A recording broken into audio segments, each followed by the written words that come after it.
Kalau kamu masih berpikir bahwa transmigrasi itu hanya semata-mata untuk kesejahteraan rakyat dan pemerataan penduduk, itu artinya kamu masih terlalu polos. Oke, sini saya kasih tahu ya.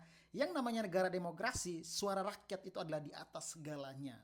Contoh kecil seperti Timor Leste. Ketika rakyat Timor Leste menginginkan kemerdekaan, maka PBB pun akan turun tangan. Betul nggak daerah tersebut banyak masyarakat yang ingin merdeka, maka dilakukanlah referendum atau jajak pendapat. Itu adalah hal yang lumrah dalam negara yang berdemokrasi. Jadi, jika ada daerah yang ingin memerdekakan diri, itu sah-sah saja. Jika benar daerah tersebut secara mayoritas masyarakatnya ingin merdeka, maka PBB pun akan melihat dan akan menekan suatu negara untuk melakukan referendum atau jajak pendapat.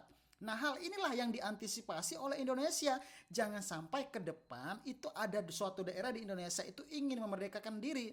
Makanya dilakukanlah transmigrasi sebanyak-banyaknya yang berasal dari daerah-daerah yang memang betul loyal atau setia dengan Indonesia.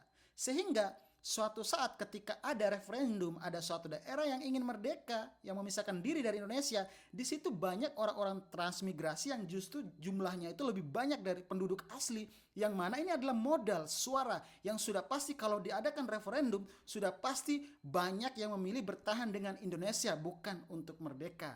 Itu adalah siasat politik. Hal semacam ini itu sudah banyak dilakukan oleh negara-negara besar ya. Bahkan negara-negara maju tuh mereka punya wilayah jajahan, wilayah taklukan mereka mengirim sebanyak-banyaknya orang. Tujuannya nanti ya itu tadi, ketika ada hukum internasional yang menekan untuk melakukan referendum, pasti masyarakatnya banyak yang memilih untuk bertahan dengan negara asalnya. Sebagai contoh, kalian lihatlah Kaledonia Baru yang sering diadakan referendum atau jajak pendapat oleh Prancis, tapi mayoritas masyarakatnya masih memilih bergabung dengan Prancis. Kenapa? Karena mayoritas di Kaledonia Baru saat ini adalah orang-orang bule Prancis. Walaupun masih ada penduduk aslinya, tapi penduduk aslinya mereka adalah minoritas. Dan yang mayoritas di sana saat ini adalah orang-orang dari Prancis. Jadi ketika diadakan referendum, wajar dong kalau misalkan mereka masih memilih bergabung dengan Prancis ketimbang menjadi merdeka, menjadi negara Kaledonia Baru. Nah, hal ini berbeda dengan Timor Leste. Ketika dulu diadakan referendum atau jajak pendapat, mayoritas masyarakatnya memilih untuk merdeka. Karena apa? Karena mayoritas penduduknya itu berasal dari orang-orang asli Timor Leste, bukan pendatang seperti itu.